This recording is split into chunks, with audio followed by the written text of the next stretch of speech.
परीक्षाओं में नकल रोकने के लिए राजस्थान में सख्त कानून है, जिसमें उम्र कैद, 10 करोड़ रुपए जुर्माना, संपत्ति कुर्क करने तक के प्रावधान हैं। और इसके बावजूद भी राजस्थान में नकल का खेल धड़ल्ले से चल रहा है। राजस्थान के कई जिलों में नकल कराने का गिरोह सक्रिय है, जो छात्रों में भविष्य के साथ खिलवाड़ करने से गुरेज तक नहीं करता। कल देश भर में नीट परीक्षा का आयोजन हुआ। नीट परीक्षा के आयोजन के दौरान पुलिस ने बाड़मेर और भरतपुर में डमी कैंडिडेट को परीक्षा देते हुए गिरफ्तार कर लिया। तस्वीरें आपके सामने में रख भी रही हूं। बीकानेर में जिस अभ्यर्थी को गिरफ्तार किया गया वो अपने छोटे भाई के बदले परीक्षा दे रहा था। भरतपुर में नीट परीक्षा के दौरान नकल कराने वाले पूरे गिरोह का पर्दाफाश हुआ है। और अब सवाल ये है कि आखिर परीक्षाओं में नकल कराने की घटनाओं की संख्या क्यों बढ़ती जा रही है, बावजूद इसके कि कानून आ चुका है। सारी सख्ती के बावजूद नकल का कारोबार कैसे फल फूल रहा है, ये एक बड़ा सवाल हो चला है। तो ग्राफिक्स के जरिए जानकारी भी आपके सामने रख रहे हैं, तस्वीरें भी मुन्ना भाई की आपके सामने रख रहे हैं, कैसे ये डमी कैंडिडेट बनकर आते हैं, परीक्षा देते हैं और सबसे बड़ा सवाल ये कि आंखों में धूल झोंकने का काम करते हैं, युवाओं के भविष्य के साथ खिलवाड़ करते हैं। उन युवाओं के साथ, उन छात्रों के साथ जो साल भर तैयारी करते हैं इसी परीक्षा की कि हम डॉक्टर बनेंगे, मरीजों की सेवा करेंगे, वही डॉक्टर जिन्हें धरती का भगवान कहा जाता है। लेकिन कैसे यही जो डमी कैंडिडेट बनकर आते हैं और उन्हीं युवाओं के सपने कुचल कर चले जाते हैं, पानी फेर कर उन पर चले जाते हैं। भविष्य के साथ खिलवाड़ किस तरीके से किया जाता है, इसका जीता जागता उदाहरण देखने को मिला है भरतपुर में। आप तस्वीरें भी देख पाएंगे कैसे बाड़मेर से भी यहाँ 2 भाई गिरफ्तार कर ले गए हैं। डमी कैंडिडेट बनकर आया ये विद्यार्थी अपने भाई के लिए। और भरतपुर में कैसे नकल गिरोहों का पर्दाफाश हुआ है, गिरफ्तारी हो चुकी है, पूछताछ इनसे लगातार जारी है।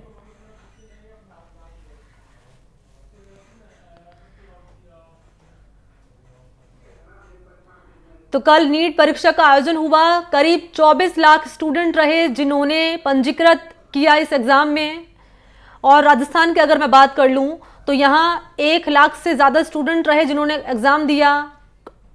और इन्हीं स्टूडेंट्स में किस तरीके से आप देख पाएंगे कि जो बातचीत जब की थी हमारे सहयोगियों ने इन्हीं स्टूडेंट से, तो काफ़ी कॉन्फिडेंट नज़र आ रहे थे। कह रहे थे कि सालों की मेहनत है और आज वो परीक्षा की घड़ी आ चुकी है जब परीक्षा वो देंगे और उनका जो सपना है कहीं ना कहीं वो उसे पूरा करते हुए इस परीक्षा के जरिए नजर आएंगे। लेकिन वहीं इसके इतर दूसरी तस्वीर ये सामने आई निकलकर कि कैसे मुन्ना भाई यहाँ फर्जी तरीके से आते हैं और डमी कैंडिडेट बनकर आते हैं और परीक्षा देने का काम करते हैं, लेकिन पुलिस के हत्थे चढ़ जाते हैं।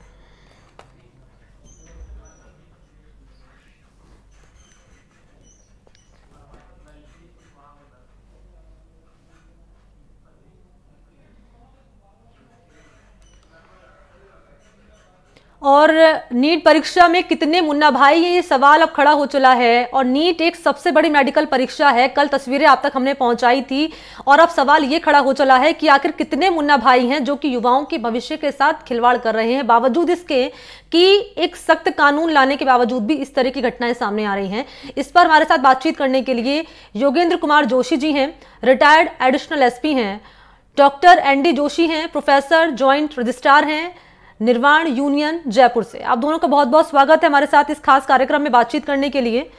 और भरतपुर से मेरे सहयोगी मौजूद हैं ललितेश। पहले मैं आपके पास ही आ रही हूं क्योंकि भरतपुर से भी घटना सामने आई है, कैसे डमी कैंडिडेट यहां पर पकड़ा गया है। क्या अभी के ताजा अपडेट आपके पास है और क्या चूक अभी प्रशासन की मान रहा है इसमें, इसके पीछे? बिल्कुल, देखिए मनी, जिस तरह से भरतपुर राजस्थान में बात की जाए, बाड़मेर और भरतपुर में डमी कैंडिडेट पकड़े गए हैं और भरतपुर में तो 6 युवकों को हिरासत में लिया है, जबकि बाड़मेर में 2 युवकों को हिरासत में लिया है। तो सबसे बड़ी बात यही है कि जो इस तरह से जो नीट की तैयारी कर रहे हैं बच्चे, वो उनके काफी सपने रहते हैं और अपने घरों को छोड़कर के कई सालों से बाहर रहते हैं, तैयारी भी करते हैं और उनको पूरा उत्साह रहता है कि कहीं ना कहीं हम डॉक्टर बन के समाज सेवा करेंगे, लोगों की सेवा करेंगे। लेकिन जिस तरह से ये लगातार नकल गिरोह जो सक्रिय है और इसके पहले भी राजस्थान में कई इस तरह की घटनाएं देखी गई हैं, लेकिन कड़ा कानून बनाने के बावजूद भी इस तरह की जो घटनाएं सामने आ रही हैं, ये कहीं ना कहीं लोगों को विचलित करने वाली हैं, खास तौर पर जिनको जो नीट की तैयारी जो छात्र कर रहे हैं।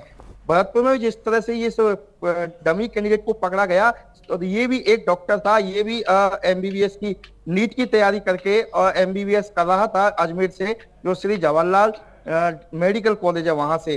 तो भरतपुर की जो पुलिस है वो लगातार इनसे पूछताछ कर रही है कि कहीं ये जो गिरोह है कहीं बड़े गिरोह के संपर्क में तो नहीं है। राजस्थान में इतना जिस तरह से बाड़मेर में भी डमी कैंडिडेट पकड़ा गया है, भरतपुर में भी, और कहीं से भी जैसे पटना से भी जानकारी आ रही है कि वहां भी कोई डमी कैंडिडेट पकड़ा गया है। तो कहीं ना कहीं भरतपुर पुलिस जो एसपी हैं मृदुल कछावा, उनका कहना है कि इनसे गहनता से पूछताछ की जा रही है और पूरे हर एंगल जो लगता है जिस एंगल से जांच की जाएगी वो उस एंगल से जांच की जा रही है। जी मनी। ठीक है ललितेश, आप बने रहिए, आगे भी आपसे अपडेट इस मामले पर लेंगे, लेकिन हमारे साथ दो खास मेहमान भी लगातार बने हुए हैं। योगेंद्र कुमार जोशी जी, आप रिटायर्ड एडिशनल एसपी हैं। पहला सवाल आपसे यही रहेगा कि 2024 का वाकया जो आपने देखा, किस तरीके से घटनाएं यहाँ पर सामने आई, मुन्ना भाई जो कि डमी कैंडिडेट बनकर आते हैं, परीक्षा देते हैं और कैसे युवाओं के भविष्य के साथ खिलवाड़ करते हुए नजर आते हैं। और ये पहली मर्तबा नहीं है, इससे पहले भी ऐसी घटनाएं सामने आ चुकी हैं, जैसे कि सहयोगी हमारे बता भी रहे थे। आप इसके पीछे की क्या मूल वजह मानते हैं और कैसे ये जो कहीं ना कहीं इसे बीमारी कह सकते हैं उसको खत्म किया जा सकता है? देखिए मनी जी, 2017 से इस प्रकार की परीक्षाएं चालू हुई है जो केंद्रीय स्तर पर होने लगी हैं। पहले स्टेट लेवल पे हुआ करती थी, लेकिन ये माना जाता था कि स्टेट लेवल पर इसमें चीटिंग होती है, इस तरह की बेईमानियां होती हैं, इसलिए इसको केंद्रीय स्तर पर कर दिया गया। मैं ये कह रहा हूं कि 2017 के बाद से भी कई जगह, राजस्थान में ही नहीं पूरे इंडिया में कई जगह इस प्रकार की चीजें देखने को मिली है। जैसी अब सवाई माधोपुर की है, जहां पर इंग्लिश हिंदी के पेपर उल्टे सुल्टे दे दिए गए हैं। विद्या आश्रम स्कूल में है, वहाँ पेपर ही कम पहुंच गए। और भरतपुर में जैसा आप बता रहे, भरतपुर, बाड़मेर और जोधपुर में, तो मेरे कहने का मतलब ये है कि ये जैसे अपनी आरपीएससी काम कर रही है, इसी तरह की संस्था है, ये कोई विशेष नहीं है कि ये नेशनल टेस्टिंग एजेंसी बना दी। ये क्या करते हैं राजनेता, पब्लिक को बेवकूफ बनाने के लिए इस प्रकार की एजेंसियां बना देते हैं ताकि लोगों की पहुंच न पहुंचे वहां तक, और उससे क्या है, लोग उधड़ंगबाजी न करें। अब आप बताइए कि जो पेपर कम पहुंचे हैं, इंग्लिश के, हिंदी के चले गए हैं, तो फिर ये नेशनल टेस्टिंग एजेंसी जो दिल्ली में बैठती है, वहां इन्होंने टेलीफोन किया कि साहब बोलो क्या करें। फिर शाम तक सूचना आई कि साहब वो जो इंग्लिश हिंदी के पेपर है दोबारा कराए जाएं। इस प्रकार की चीजें देखने को मिली है। जैसे असम में पहले एक विद्यार्थी है जिसके 99.8% मार्क्स आ गए, पता चला कि उस विद्यार्थी ने जो है परीक्षा ही उसके नॉमिनल नंबर आए थे, लेकिन वहां की संस्था और उनके घर वालों के मिलीभगत से उसके इतने नंबर आ गए। इसी प्रकार से भरतपुर में कल एक लड़के ने आत्महत्या कर ली। वो 2 साल से परीक्षा की तैयारी कर रहा था, लेकिन परीक्षा से पहले ही उसने आत्महत्या कर ली। मैं ये कह रहा हूं कि इस प्रकार की जो परीक्षाएं हैं, इसके अंदर क्या होता है, अब इन्होंने जैसे जैसे कंप्यूटराइज सिस्टम किया है, जैसे जैसे वेबसाइट चालू की है, जैसे आधिकारिक वेबसाइट पे जाइए और आप अपना एडमिट कार्ड डाउनलोड करिए। मैं क्या बता रहा हूं आपको कि ये जितने चीटर हैं ये क्या करते हैं, 2 फोटोओं को मिलाकर के एक फोटो तैयार करते हैं, और जब एडमिट कार्ड निकलता है, डाउनलोड करते हैं, उसमें फोटो साफ आती ही नहीं है। उसमें ये होता है कि जो परीक्षा ये पहले से तय कर लेते हैं बेईमान कि किसकी परीक्षा कौन देगा, कहां पर देगा, ये सारा तय कर लेते हैं। तो उसकी फोटो से फोटो का मिलान कर लेते हैं और फिर उसके अंदर परीक्षा देने चले जाते हैं। ये तो भाई दीवे पकड़ में आ जाते हैं। बाकी मैं कह रहा हूं आपको, इसके अंदर तो और भी ऐसे कई परीक्षा केंद्र होंगे जहां इस प्रकार की परीक्षा हुई होगी और डमी कैंडिडेट परीक्षा देके निकल भी गए होंगे। तो मेरे कहने का तात्पर्य है कि जिस प्रकार से एडमिट कार्ड जारी करते हैं, जिस प्रकार से परीक्षा केंद्रों पे परीक्षा ली जाती है, ठीक है, हमने परीक्षाएं दी थी जब हम हायर सेकेंडरी स्कूल और सेकेंडरी स्कूल में पढ़ते थे। तो जिस एडमिट कार्ड में हम फोटो अपनी चिपकाया करते थे, वही एडमिट कार्ड की 2 कॉपियों में एक कॉपी हमारे पास आती थी पोस्ट के माध्यम से, जिसको हम हाथ में लेके जाते थे, और दूसरी कॉपी स्कूल के अंदर देखते थे। दोनों कॉपियों का मिलान करते, आदमी की शक्ल मिलान करते, विद्यार्थी की, और फिर परीक्षा देते। तो मैं ये कह रहा हूं कि जैसे जैसे ये कंप्यूटराइज सिस्टम बन रहा है, जैसे जैसे वेबसाइट के माध्यम से परीक्षाएं हो रही हैं, तो उसके अंदर बेईमानी ज्यादा बढ़ गई है। जबकि ये कि ये बेईमानी कम से कम हो, इसमें ये चीटर नहीं पैदा हो, लेकिन लगातार होते जा रहे हैं। दूसरा ये है कि हमारे यहाँ जब कुएं में ही भांग गिर गई है, आप देखिए आरपीएससी के कोई सदस्य हैं वो भी उसके अंदर शामिल हो जाते हैं, आरपीएससी के मेंबर शामिल हो जाते हैं। जब हमारे इतने बड़े बड़े पद पर रहने वाले ये तो रही खामियां, अब इन खामियों को दूर कैसे किया जाए, अब इन खामियों को दूर कैसे किया जाए, ये सवाल मेरा आपसे रहेगा जोशी जी। मैं लौटूंगी आपके पास। और डॉक्टर एनडी जोशी हैं, प्रोफेसर हैं और जॉइंट रजिस्ट्रार हैं आप। सवाल आपसे मेरा यही रहेगा यहाँ पर एनडी जोशी जी कि खामियों पर तो हमने बात कर ली है, लेकिन दूसरी तरफ अगर बात कर ली जाए एनटीए की, जिसने ये गलती स्वीकार की है कहकर कि साहब गलत पेपर हमने प्रोवाइड करा दिया स्टूडेंट को, खामियां कई तरह की नजर आ रही हैं, सख्त कानून बना दिया गया, आखिर आप कहां देख रहे हैं कि चूक हो रही है? आपको क्या लगता है कि स्टूडेंट जो है इसमें कहीं ना कहीं आप कह सकते हैं कि और सख्ती करने की जरूरत है कानून में, या प्रशासन जो है वो लापरवाही यहां पर दिखा रहा है? आपको क्या दिखता है इन सब में, घटनाक्रम में? नमस्कार मैम, पहले मैं बधाई देना चाहूंगा।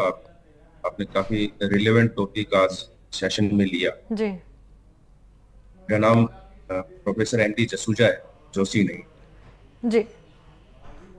जैसा कि अभी आपके संवाददाता ने बताया, जोशी साहब ने बताया कि कल जो नीट का एग्जाम जी, उसमें कई ऐसे शहर जैसे वार्ड में भरत जो या सवाई ऐसे केसेस ऑब्जर्व हुए जो कि लीक आ रहे थे पेपर में। मेरा ये मानना है कि जैसे साहब की कुछ बातों से मैं सहमत हूँ। कुछ बातें ऐसी हैं जैसे नीट पे उत्तरोत्तर जो नंबर ऑफ कैंडिडेट्स हैं वो बढ़ते जा रहे हैं। 23 से 24 लाख अगर स्टूडेंट्स किसी एग्जाम में पार्टिसिपेट करते हैं तो ऑब्वियस सी बात है सेंट्रल गवर्नमेंट ही कंडक्ट करवाएगा। बट इसमें जो टेक्नोलॉजी का बेस्ट यूज है वो अभी होना बाकी। टेक्नोलॉजी का बेस्ट यूज से मेरा मतलब है अब आप इसको टाइम आ गया है कि फेशियल रिकॉग्निशन या biometric identification of candidate centre पे की जानी चाहिए। आप अगर लीक केसेस की बात करेंगे तो आप पाएंगे कि ज्यादातर लीक केसेस में सॉफ्ट टारगेट सेंटर को किया गया। तो centre identification bye centre agency एक इम्पोर्टेंट पॉइंट रहेगा। एनटीए वो सेंटर आइडेंटिफिकेशन में केयरफुली करना होगा और ऐसे सेंटर्स को ही रजिस्टर्ड करना होगा जहां पर वो पूरी तरह से एश्योर हो, नकल के चांसेस कम रहे, कोई डमी कैंडिडेट यहाँ पे अलाउ। और टेक्नोलॉजी का best use biometric enable process उनको आइडेंटिफाई करने, क्योंकि बिना टेक्नोलॉजी के एडवांसमेंट के इतने नंबर, इतनी बड़ी तादाद में बच्चों के एग्जाम फेयरली करवाना थोड़ा सा मुश्किल होता है। तो आपको ये सब चीजें कट करनी। सेंटर को आइडेंटिफाई करने के लिए आपको ये देखना होगा कि जिस जिस सिटीज में ये एग्जाम करो उनमें सेंटर का स्टाफ कौन है, कब से रजिस्टर्ड है और इस सेंटर में क्या स्ट्रेंथ है, टेक्नोलॉजी की क्या व्यवस्था है, बायोमेट्रिक या फेशियल रिकॉग्निशन, आईपी बेस्ड कैमरे, ये होना जरूरी है। और प्रोक्टोरल एग्जाम होते हैं, आईपी बेस्ड कैमरे लगते हैं, हेड काउंट किए जा सकते हैं, फेस रिकॉग्निशन हो सकता है और सेंटर में बैठे ही हम टेक्नोलॉजी के एडवांसमेंट से काफी चीजें कंट्रोल कर सकते हैं। हालांकि ये काफी दुखद है, इसमें वो बच्चे जो पिछले कई सालों से तैयारी कर रहे हैं के लिए ये बहुत ही बैड न्यूज। इस तरह के जो डमी कैंडिडेट अगर पकड़े जाते हैं तो ये एक क्वेश्चन और रेज करते हैं कि हमें अभी भी हमारे जुवेनाइल्स को या जो बच्चे 16-17 साल के हैं साइकोलॉजिकल काउंसलिंग देना जरूरी है। कोचिंग सेंटर में सिर्फ नीट की ही तैयारी क्यों करवाई जाए, उन्हें लो अवेयरनेस भी बताया जाए। हो सकता है जो कैंडिडेट पकड़े गए जिन्हें हम आज मुन्ना भाई बोले, उन्हें इसके रिप्रिकॉशंस पता ही ना हो।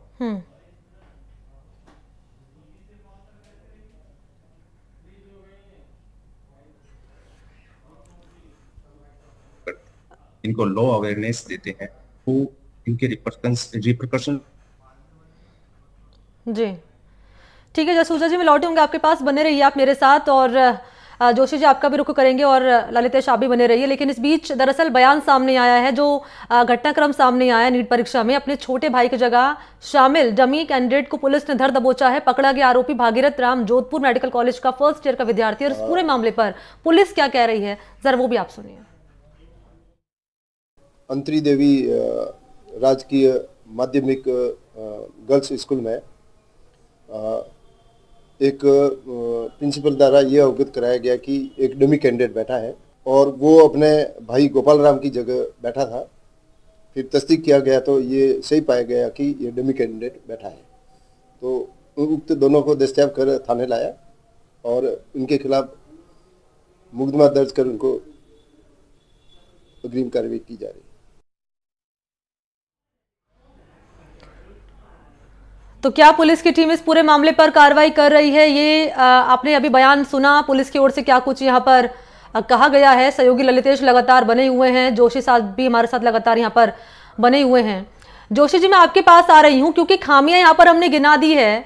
जब जब ना केवल मैं नीट की परीक्षा की बात कर रही हूँ, कोई भी परीक्षा अगर होती है, एसआई भर्ती परीक्षा हुई है, इससे पहले भी कई एग्जाम हुए हैं, रीट के एग्जाम हुए हैं, कमोबेश यही घटनाक्रम, यही तस्वीर निकलकर सामने आता है और हर बार हम यही सवाल खड़े करते हैं कि पेपर लीक हो, चाहे चीटिंग के जैसे मामले हो, आखिर वो कब रुकेंगे? क्योंकि एक स्टूडेंट का अगर भविष्य भी अगर खराब होता है तो न केवल उससे वो प्रभावित होता है बल्कि उसके परिवार वाले भी प्रभावित होते हैं। तो कैसे इसे खत्म किया जाए? और जैसे कि अभी जसूजा साहब भी जिक्र कर रहे हैं यहाँ पर कि रेपरकशंस जो हैं वो स्टूडेंट को पता नहीं है, तो वो कैसे पहुंचाया जाए, कैसे इसमें हम सुधार कर सकते हैं, क्या कुछ खास हो सकता है इसमें? देखिए मनीष जी, एक तो कानून कितना भी सख्त बना लो, लेकिन कानून के लागू करने वाले जब तक एक्सपर्ट नहीं होंगे, हमारा अभियोजन जब तक एक्सपर्ट नहीं होगा, तब तक इनको सजा नहीं मिलेगी। एक एक केस के अंदर 20-20, 30-30 साल निकल जाते हैं और हमारे कानून में ये प्रावधान है कि जब तक सजा नहीं मिलती है, जब तक वो अभियुक्त नहीं कहलाता, और वो जब तक अभियुक्त नहीं कहलाता है तब तक आप समझिए कि वो बाहर आकर के नौकरी भी कर सकता है, वो दूसरी परीक्षाएं भी दे सकता है।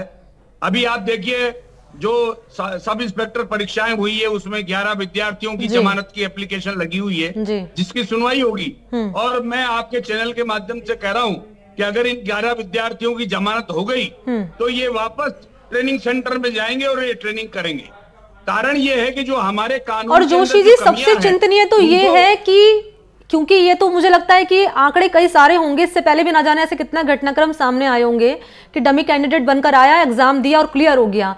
ये डॉक्टर अगर भविष्य में बनेंगे तो सोचिए ये न केवल कितने यहाँ पर कह सकते हैं घातक साबित हो सकते हैं, ये अस्पताल में जाएंगे, ये इलाज करेंगे, ना जाने क्या कुछ इसके दुष्प्रभाव सामने आएंगे। सबसे ज्यादा चिंतनीय तो ये हो जाता है। अरे तो मनीष जी, वो मरने वालों की संख्या कितनी बढ़ गई है। अस्पताल में जाते तो दाएं आंख का ऑपरेशन कराने बाएं आंख का कर देते हैं, किसी का पैर टेढ़ा हो तो उसको सीधा कर देते हैं, सीधे का टेढ़ा कर देते हैं। ऐसी अस्पतालों की स्थिति है। अगर इनसे आप चेकअप करा लें, जो इनकी लैब में जाकर चेक करते हैं, तो अलग अलग टेस्ट, एक आदमी अगर 10 लैब में जाएगा तो उसकी सारी रिपोर्टें अलग अलग आती हैं। आप देखिए ये कारण क्या है? कारण ये है कि सब लोग पैसा कमाना चाहते हैं, डॉक्टरी नहीं करना चाहते, मेहनत नहीं करना चाहते हैं, घर बैठे डॉक्टर बनना चाहते हैं। तो ऐसी स्थिति के अंदर यही स्थितियां होंगी। अब आप देखिए टीप करके थानेदार बन गए, वो आपको क्या न्याय देंगे? ऐसी स्थिति के अंदर अब जैसे बायोमेट्रिक प्रणाली का काम करना है, तो मैं ये कह रहा हूँ इसका सुधार करने का एक ही तरीका है। जैसे मान लीजिए चुनाव होता है, चुनाव के लिए एक जगह निश्चित कर दी जाती है कि साहब वहां पर बीएलओ बैठता है, आप अपने जाकर के बीएलओ के अंदर अपनी फोटो बताइए, अपना नामांकन कहाँ पर है वो सब देखिए। इसी तरह का क्या होना चाहिए कि सेंटर प्रिस्क्राइब्ड होना चाहिए और उसमें उसके अंगुली के निशान हो, आंख की पुतली के निशान हो, ये लेकर के वहां पर फार्म भरना चाहिए। कोई जरूरी नहीं है कि उसको ये पता नहीं चले कि उसका सेंटर कहाँ आ रहा है। और फिर उसके बाद में सेंटर में सख्ती ये होनी चाहिए कि वही व्यक्ति परीक्षा दे जो परीक्षा देने आया है, बाकी उसमें टीपने का कोई काम ही नहीं रहेगा। वो पहले से उस सेंटर पर तैयारी की जा सकती है और ये आराम से हो सकता है। कोई जरूरी नहीं है कि इसको सेंट्रलाइज किया जाए। हर स्टेट के अंदर एक कोऑर्डिनेटर तैयार करना चाहिए, है ही नहीं। स्टेट के अंदर कोऑर्डिनेटर ही नहीं है। ये बात करेंगे, दिल्ली करेंगे, शाम तक वो टेलीफोन से इनको बताएगा। तो जब तक कानून और कानून के लागू करने वाले, अभी आपने देखा पुलिस के एक अधिकारी जब आपसे बात कर रहे थे तो उनको स्कूल का ही नाम नहीं आ रहा था कि कौन सा स्कूल है, कहाँ परीक्षा हो रही है, मतलब कहाँ पकड़ा गया है, यही उनको ध्यान नहीं है। तो हमारे यहाँ क्या अवेयरनेस नहीं है। पुलिस भी अवेयर होनी चाहिए, पुलिस की संख्या बढ़नी चाहिए, परीक्षाएं तरीके से होने के लिए बायोमेट्रिक प्रणाली काम में लेनी चाहिए। लेकिन सेंटर स्टेट पहले से निश्चित होने चाहिए, लेकिन वहां पर सुपरवाइजरी जो अधिकारी हो वो चेंज हो सकते हैं, सेंटर वही हो, लेकिन वहां का जो सेंटर का जो मुखिया है वो उनको बायोमेट्रिक आंख की पुतली और अंगूठे के निशान के माध्यम से पहले से ही फीड करे जिस दिन वो फार्म भरने जाते हैं तो फार्म ऑनलाइन कहीं से न करके एक ही जगह से करें। जब तक इसके अंदर ऐसा सुधार नहीं होगा, जब तक ये परीक्षाएं निश्चित तौर पर सही तरीके से नहीं हो सकती। दूसरा, ये जहां लिखा गया है कि साहब इतनी सजा होगी, ये परीक्षा में दोबारा नहीं बैठ पाएंगे, भाई ये तभी होगा जब आप उनको सजा दे देंगे। और मैंने कह दिया सजा मिलती बहुत देर से है, तो हमारे कानूनों में परिवर्तन करना आवश्यक है, पुलिस एक्ट में परिवर्तन करना आवश्यक है, न्यायालय के जो प्रोसीजर है उनमें परिवर्तन करना आवश्यक है। अगर हम इस प्रकार के परिवर्तन नहीं करेंगे तो ये नकलें रुकने वाली नहीं है किसी भी सूरत में। आप चाहे कितनी डिबेट कर लें और कितना ही आप इसके अंदर राय ले लें लोगों की, लेकिन जब तक हमारी व्यवस्था, बिल्कुल सही कह रहे हैं आप जोशी जी, कानून बिल्कुल सही कह रहे हैं। और आपने अच्छी बात यहाँ पर बताई, और हमारी अपील यही रहेगी जो दर्शक इस वक्त देख रहे हैं एनडीटीवी राजस्थान, प्रशासनिक अधिकारी अगर हमारी ये चैनल देख रहे हैं तो ये जानकारी अच्छी बताई जोशी जी ने कि किस तरीके से अंगूठे का निशान और आंखों की पुतली के आधार पर जो है एंट्री हम स्टूडेंट को दे सकते हैं, बशर्ते कि अगर पूरी तरीके से नियम कायदों का जो है यहाँ पर पालन कराया जाए। जसूजा जी, मैं आपके पास आ रही हूँ क्योंकि यहाँ पर हमने देखा है कि तैयारियां तो मुकम्मल रहती हैं लेकिन स्टूडेंट जो हैं वो अवेयर नजर नहीं आते हैं। आप स्टूडेंट्स को यहाँ पर क्या अपील करना चाहेंगे? प्रशासनिक कमियां तो हमने गिना दी हैं, क्या खामियां हैं, लेकिन स्टूडेंट से क्या अपील करेंगे आप? जी मैम, जो प्रशासनिक कमियां हैं आपने बताई, से एक तो जोड़ना चाहूँगा। पहले स्टूडेंट के बारे में काफी चर्चा, जैसे सर ने बताया बायोमेट्रिक इनेबल्ड टेक्नोलॉजी, इसके अलावा भी सेंट्रल एजेंसीज को कुछ ऑब्जर्वर्स भी डेवलप करने चाहिए जो डिफरेंट सिटीज में एग्जामिनेशन से पहले वहाँ की व्यवस्थाएं हैं, औचक निरीक्षण होनी चाहिए सभी सेंटर्स में जहाँ एग्जाम की हैं, अलॉटीज की सीटिंग अरेंजमेंट कैसी है, की व्यवस्थाएं कैसी है, सब देखी जानी चाहिए। एक विग्रेस एक्सरसाइज इसमें होनी चाहिए। यही बात छात्रों के लिए, छात्रों को जिस तरह से प्रोफेशन के लिए वो टाइम कमिट करने, इस चीज को दूर करने के लिए काउंसलिंग की जानी चाहिए। स्कूल्स में, कोचिंग सेंटर्स में साइकोलॉजी अवेयरनेस के लिए क्लासेस दी जानी चाहिए। बच्चों को एक सफल होना या एक अच्छे करियर से ज्यादा इम्पोर्टेंट है अच्छा इंसान बनना, और इसके लिए बच्चे को ऐसी सीख दी जानी चाहिए कि एक एजुकेशन का मतलब सिर्फ नौकरी अचीव करना या क्राइम करके किसी अच्छी एग्जाम को क्लियर करना ही नहीं, इससे वो कभी भी सफल इंसान नहीं बनता।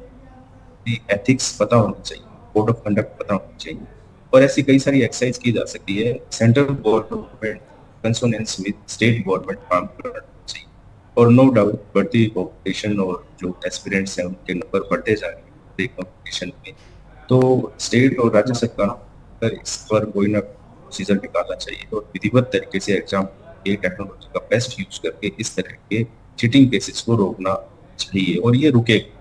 आने वाले समय में ये टेक्नोलॉजी इनेबल्ड होगी और हम देखेंगे कि कुछ ही सालों में हम पूरी तरह से कंट्रोल्ड एग्जाम को, इसमें cheating almost next to impossible होगी।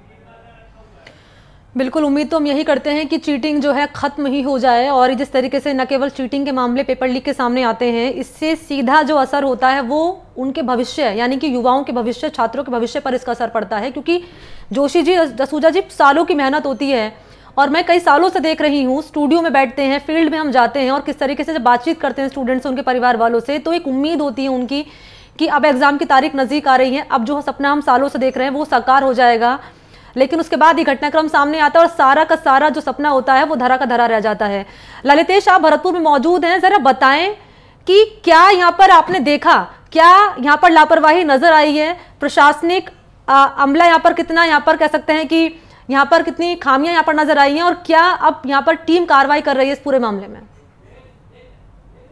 बिल्कुल, देखिए मनी, जिस तरह से डमी परीक्षार्थी जो पकड़ा गया है उसे कहीं ना कहीं ये भी कह सकते हैं कि जो प्रशासनिक अधिकारी थे उनकी लापरवाही बिल्कुल कह सकते हैं, क्योंकि जिस तरह से जो भी प्रक्रिया होती है छात्र को अंदर प्रवेश देने के लिए, उन सभी प्रक्रियाओं से वो गुजरा था और परीक्षा में भी बैठ गया था। उसके बाद में जो बीचक था, जो शिक्षक था, जो परीक्षा को करवा रहा था, उसको कहीं ना कहीं उस पर शक हुआ। उसके आधार पर ही उसने पुलिस के अधिकारी लगे हुए थे उनको उसके बारे में बताया।